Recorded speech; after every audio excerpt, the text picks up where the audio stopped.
नाज़रीन, आज की इस वीडियो में हम आपके साथ ज़ुल्हज्जा की पहली रात का अमल और वजीफा शेयर करने जा रहे हैं, जिसके करने से अल्लाह ताला उसके नामा अमाल में 25 साल की इबादत का सवाब लिख देते हैं और मरने से पहले जन्नत में उसका मुकाम दिखा देते हैं। नाज़रीन, ये रात साल भर में एक बार आती है, इसको ज़ाया मत होने दीजिएगा और इस रात को इबादत करके खास अजर सवाब के हकदार बन जाएं। तो चलें वीडियो का आगाज करते हैं। बिस्मिल्लाहिर्रहमानिर्रहीम। अस्सलाम वालेकुम वरहमतुल्लाहि वबरकातुहू। नाज़रीन, हज और कुर्बानी की मुनासिबत से माह ज़ुल्हज्जा को अल्लाह तबारक तआला ने इस कदर बरकतें और सादतें अता कर रखी हैं कि आकाए दो जहां नबी अकरम सल्लल्लाहु अलैहि वसल्लम ने इरशाद फरमाया, पहली रात के चांद के साथ ज़ुल्हज्जा का आगाज होता है तो उसकी पहली 10 रातों में से हर रात अपनी अजमत में लैलतुल कद्र के बराबर है। लैलतुल कद्र की मुनासिबत से जहाँ माह रमजानुल मुबारक को मुनफरिद शान वाली एक रात लैलतुल कद्र नसीब हुई है, जिसके अंदर चंद सातें अल्लाह के बंदों की मगफिरत और बख्शिश का सामान लिए हुए वारिद होती हैं और जिनमें इखलास के साथ बंदा अपने रब से जो भली शय तलब करता है वो उसे अता कर दी जाती है। इधर माह ज़ुल्हज्जा की पहली 10 रातों को अजमत और फजीलत का वो खजाना अता किया गया है कि हर एक रात रमजानुल मुबारक की लैलतुल कद्र के बराबर है। जिस तरह रमजानुल मुबारक की बरकतों को समेट कर ईद उल फितर में रख दिया गया और इस दिन को खुशी के दिन के तौर पर मुकर्रर कर दिया गया है, इन 10 रातों के इख्तिताम पर अल्लाह रब्बुल इज्जत ने ईद उल अज़हा के दिन को मुसर्रत और शादमानी के दिन की सूरत में यादगार हैसियत कर दी। इस दिन को उर्फ़े आम में कुर्बानी की ईद कहते हैं। हजरत अब्दुल्ला बिन अब्बास रज़ियल्लाहु तआला अन्हु से रिवायत है, रसूलुल्लाह सल्लल्लाहु अलैहि वसल्लम ने फरमाया, इन 10 दिनों अशरा ज़िलहज्जा में अल्लाह ताला के हुजूर नेक अमल जितना पसंदीदा महबूब है, किसी और दिन में इतना पसंदीदा महबूब तर नहीं। सहाबा कराम ने अर्ज की, या रसूलुल्लाह सल्लल्लाहु अलैहि वसल्लम, अल्लाह के रास्ते में जिहाद भी नहीं? फरमाया, जिहाद फी सबिलिल्लाह भी नहीं, हाँ वो शख्स जो अपनी जान और माल के साथ निकला और कुछ लेकर घर ना लौटा।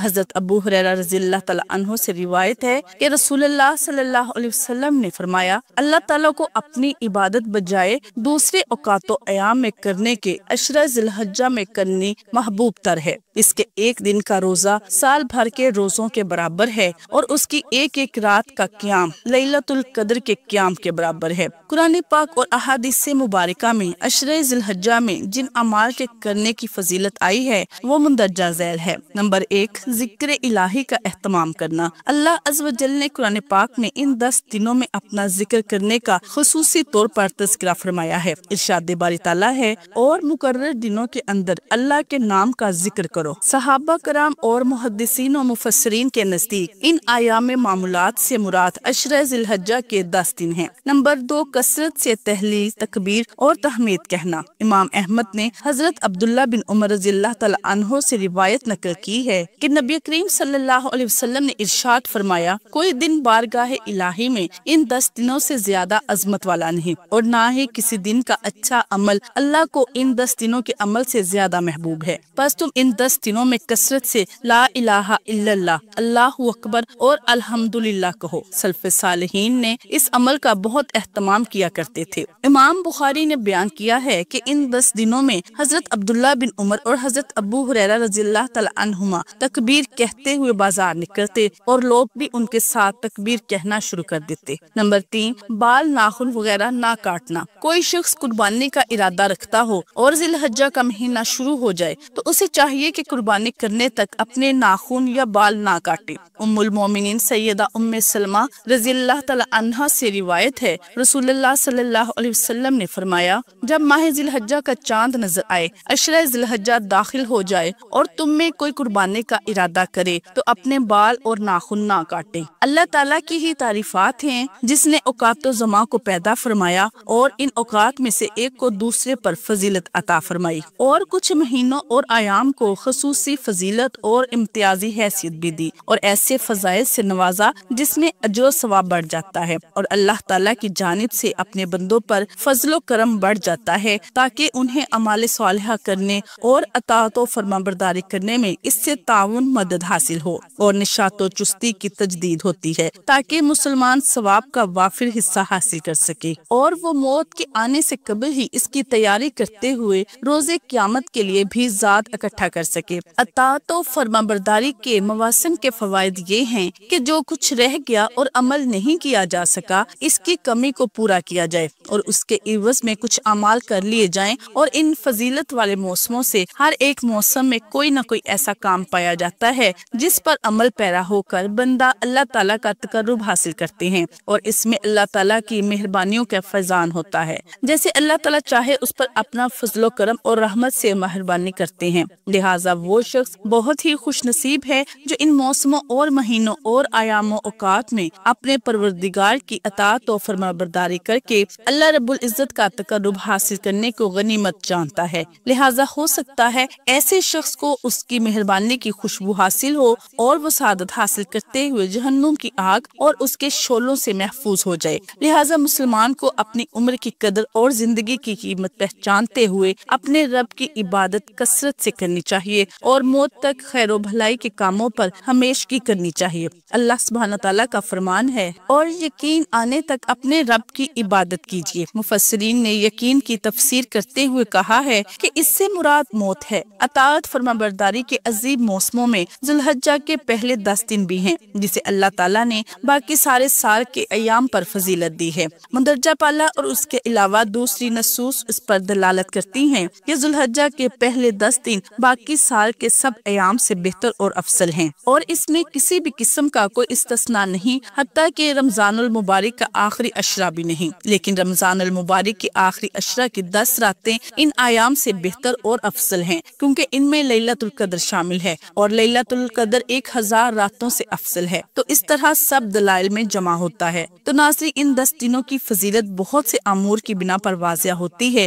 جن میں سے چند ایک ذیل میں ذکر کیے جاتے ہیں۔ نمبر 1، اللہ سبحانہ تعالیٰ نے ان ایام کی قسم کھائی ہے، اور کسی چیز کی قسم اٹھانا اس کی اہمیت و فضیلت اور اس کے عظیم نفع پر دلالت کرتی ہے۔ اللہ سبحانہ تعالیٰ نے اس کی قسم اٹھاتے ہوئے فرمایا، قسم ہے فجر کی اور 10 راتوں کی۔ نمبر 2، نبی مکرم صلی اللہ علیہ وسلم نے بھی اس کی گواہی اور شہادت دی ہے کہ یہ دنیا کے ایام میں سب سے افضل ایام ہیں، جیسا کہ حدیث بیان بھی کی جا چکی ہے۔ نمبر 3، نبی مکرم صلی اللہ علیہ وسلم نے ان ایام میں اعمال صالحہ کرنے پر ابھارا ہے۔ اس کی وجہ یہ ہے کہ باقی سارے ممالک میں بسنے والوں کو تو ان ایام کے شرف کی بنا پر اور جگہ کے شرف کی بنا پر جو حجاج کرام کے ساتھ خاص ہے۔ نمبر 4، نبی مکرم صلی اللہ علیہ وسلم نے ان ایام میں زیادہ سے زیادہ حمد و ثنا اور تکبیریں پڑھنے کا حکم دیا ہے، جیسا کہ عبداللہ بن عمر رضی اللہ تعالیٰ عنہ بیان کرتے ہیں کہ نبی مکرم صلی اللہ علیہ وسلم نے فرمایا، اللہ تعالیٰ کے ہاں ان 10 ایام سے عظیم ایام اور کوئی نہیں، اور نہ ہی ان میں کیے گئے اعمال کے علاوہ کوئی اور اعمال اس سے زیادہ محبوب ہیں، لہٰذا ان ایام میں لا الہ الا اللہ اور تکبیریں بکثرت پڑھا کرو اور اللہ تعالیٰ کی حمد و ثنا کثرت سے کیا کرو۔ نمبر 5، اس عشرہ میں یوم عرفہ بھی آتا ہے، اور یہ ایسا دن ہے جسے یوم مشہود کہا جاتا ہے، جس میں اللہ سبحانہ تعالیٰ نے اپنے دین کو مکمل کیا، اور اس دن کا روزہ رکھنے سے 2 برس کے گناہ معاف ہو جاتے ہیں۔ اور اسی عشرہ میں یوم النحر 10 ذی الحجہ بھی ہے، جو علی الاطلاق سال بھر کے دنوں میں سب سے عظیم دن ہے، اور یہی حج کا بڑا دن ہے جس میں ایسی عبادات اور اطاعت و فرمانبرداری اکٹھی ہوتی ہیں جو کسی اور دن میں جمع نہیں ہوتی۔ نمبر 6، اس عشرہ میں قربانی اور حج بھی آتا ہے۔ عشرہ ذی الحجہ، ذی الحجہ کے پہلے 10 دن کے اعمال میں یہ بھی شامل ہے کہ ان 10 دنوں کا ادراک اللہ تعالیٰ کی اپنے بندوں پر عظیم نعمتوں میں سے ایک نعمت ہے، لہٰذا بندے کو اس کی اس طرح قدر کرنی چاہیے جس طرح اس کا حق ہے، اور جس طرح صالح اور نیک لوگوں نے اس کی قدر کی۔ تو مسلمان پر واجب اور ضروری ہے کہ وہ اس نعمت کا شعور پیدا کرے اور اس فرصت کو غنیمت جانتے ہوئے ان 10 دنوں میں زیادہ سے زیادہ اعمال صالحہ کرے، اور اسے چاہیے کہ وہ اپنے نفس کو اطاعت و فرمانبرداری کی طرف راغب کرے۔ خیر و بھلائی کے طریقے اور کئی طرح کی نیکیاں بھی اللہ تعالیٰ کی طرف اپنے بندوں پر فضل و کرم اور عنایت ہے، اور اس نے انہیں کئی ایک اقسام کی اطاعت و فرمانبرداری کے راستے دکھائے ہیں تاکہ وہ اپنے رب اور آقا کی عبادت میں لگے رہیں اور اعمال صالحہ کرنے سے اکتاہٹ محسوس نہ کریں، بلکہ وہ اس میں چست اور نشیط ہو کر عبادت میں مگن رہیں۔ ذی الحجہ کے ان 10 دنوں میں مسلمانوں کو مندرجہ ذیل کام کرنے چاہیے۔ مسلمان شخص کے لیے 9 ذی الحجہ کا روزہ رکھنا سنت ہے، کیونکہ نبی مکرم صلی اللہ علیہ وسلم نے ان 10 ایام میں अमाल सालिहा करने पर उभारा है और रोजा रखना अमाल सालिहा में से सबसे अफजल और आला काम है और अल्लाह ताला ने रोजा अपने लिए चुना है। जैसा कि हदीस कुदसी में अल्लाह सुब्हान ताला का फरमान है, इब्ने आदम के सारे अमाल उसके अपने लिए हैं, लेकिन रोजा नहीं, क्योंकि वो मेरे लिए है और मैं ही उसका अजर सवाब दूंगा। नबी अकरम सल्लल्लाहु अलैहि वसल्लम भी 9 ज़ुल्हिज्जा का रोजा रखा करते थे। हुनैदा बिन खालिद अपनी बीवी से और वो नबी सल्लल्लाहु अलैहि वसल्लम की किसी ज़ौजा मोहतरमा से बयान करते हैं कि नबी सल्लल्लाहु अलैहि वसल्लम की ज़ौजा मोहतरमा ने बयान किया, नबी सल्लल्लाहु अलैहि वसल्लम 9 ज़ुल्हिज्जा और यौम आशूरा और हर माह 3 रोजे रखा करते थे, महीना के पहले सोमवार और 2 जुमेरातों के।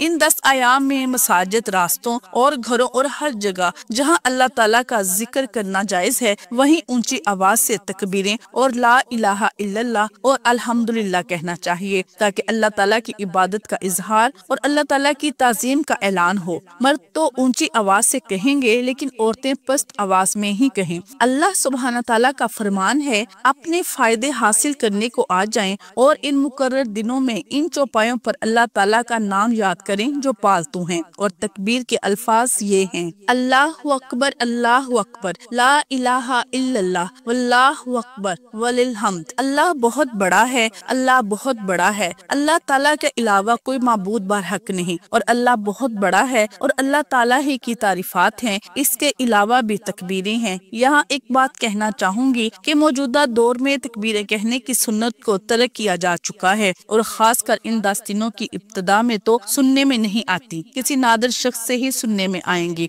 इसलिए जरूरी है कि तकबीरों को ऊंची आवाज में कहा जाए ताकि सुन्नत जिंदा हो सके और गाफिल लोगों को भी इससे याद दहानी हो। इब्ने उमर और अबू हुरैरा रज़ियल्लाहु तआला अन्हुमा के बारे में साबित है कि वो दोनों इन 10 अयाम में बाजारों में निकल कर ऊंची आवाज के साथ तकबीरें कहा करते थे और लोग भी इनकी तकबीरों की वजह से तकबीरें कहा करते थे। इसका मकसद और मुराद ये है कि लोगों को तकबीरें कहना याद आए और हर एक अपनी जगह पर अकेले ही तकबीरें कहना शुरू कर दे। इससे ये मुराद नहीं कि सब लोग इकट्ठे होकर बैक आवाज तकबीरें कहें, क्योंकि ऐसा कहना मशरू नहीं। और जिस सुन्नत को छोड़ा जा चुका हो या फिर वो तकरीबन छोड़ी जा रही हो, तो उस पर अमल करना बहुत ही अजीम अजर सवाब माना जाता है, क्योंकि नबी मुकर्रम सल्लल्लाहु अलैहि वसल्लम का फरमान भी इस पर दलालत करता है, जिसने भी मेरी सुन्नत को जिंदा किया उसे इस पर अमल करने वाले के बराबर सवाब दिया जाएगा और इन दोनों के अजर सवाब में कुछ कमी नहीं होगी। इसे इमाम तिरमिज़ी रहमतुल्लाह अलैह ने रिवायत किया है।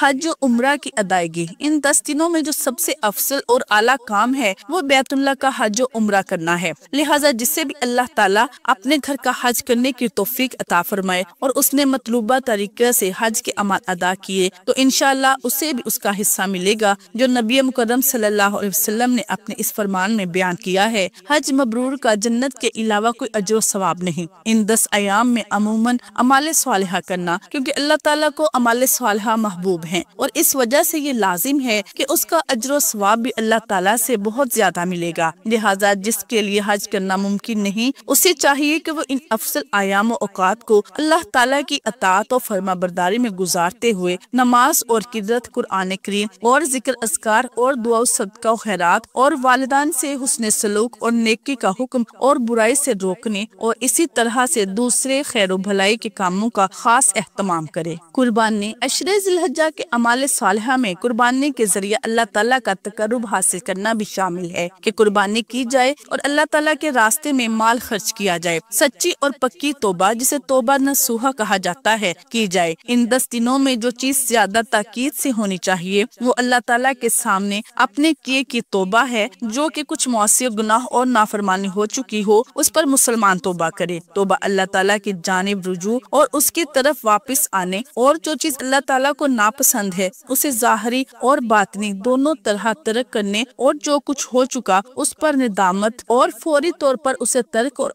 आइंदा ना करने के अज़्म और अल्लाह ताला के महबूब अमल को करते हुए हक पर इस्तकामत को तौबा कहते हैं। और मुसलमान पर वाजिब और जरूरी है कि जब वो किसी मौसियत और नाफरमानी का इर्तिकाब कर बैठे तो उस जितनी जल्दी हो सके तौबा कर ले, उसे मोहलत नहीं देनी चाहिए, क्योंकि اول اسے اس کا علم نہیں کہ موت کب اور کس وقت اور کس لحظہ میں آ دبوچے۔ دوم، کوئی برائی اور بھی برائیوں کے ارتکاب کا باعث بنتی ہے، اور پھر فضیلت کے اوقات میں توبہ کرنے کی شان ہی کچھ نرالی ہوتی ہے۔ وہ اس لیے کہ اس وقت غالب طور پر نفس اللہ تعالیٰ کی اطاعت و فرمانبرداری کی طرف راغب ہوتا ہے اور خیر و بھلائی کرنے کی خواہش ہوتی ہے، جس کی بنا پر اعتراف گناہ اور ندامت کا اظہار بہت جلد پیدا ہوتا ہے، وگرنہ توبہ تو ہر وقت اور ہر زمانے میں واجب اور ضروری ہے۔ اور جب کسی مسلمان میں اعمال صالحہ اور سچی توبہ و فضیلت والے اوقات اور موسم خیر میں جمع ہو جائے تو انشاءاللہ یہ کامیابی و کامرانی کا پیش خیمہ اور زینہ ہے۔ اللہ سبحانہ تعالیٰ کا فرمان ہے، ہاں جو شخص توبہ کر لے اور ایمان لے آئے اور نیک اعمال کرے، یقین ہے کہ وہ نجات پانے والوں میں سے ہو جائے گا۔ لہٰذا مسلمان شخص کو خیر و بھلائی کے موسموں اور اوقات پر حریص ہونا چاہیے، کیونکہ یہ بہت ہی جلد ختم ہو جاتے ہیں، اور اسے چاہیے کہ وہ اپنے آپ کو اعمال صالحہ کی طرف لائے تاکہ وہ اس کا اجر و ثواب حاصل کر سکے۔ اس کے لیے اسے اجر و ثواب کی اشد ترین ضرورت ہے، اور اجر و ثواب اور نیکیاں بہت کم ہیں، لیکن موت اور اس دنیا فانی سے کوچ کا وقت انتہائی قریب، اور راستہ بھی پرخطر اور پرپیچ ہے، اور دھوکہ غالب ہے، اور عظیم خطرے کا خدشہ ہے، اور اللہ سبحانہ تعالیٰ تمہیں دیکھ رہا ہے اور اسی کی طرف واپس جانا ہے، اور اس کے علاوہ کوئی بھی ٹھکانہ دینے والا نہیں۔ جو بھی ذرہ برابر خیر و بھلائی اور نیکی کرے گا وہ اسے دیکھ لے گا، اور جو بھی ذرہ برابر برائی اور شر کا ارتکاب کرے گا وہ بھی اسے دیکھ لے گا۔ اس فرصت کو غنیمت جانے اور ان عظیم ایام میں اعمال کریں، اس کا کوئی عوض نہیں اور اس کی قدر و قیمت کا اندازہ نہیں لگایا جا سکتا۔ جتنی جلدی ہو سکے اعمال کر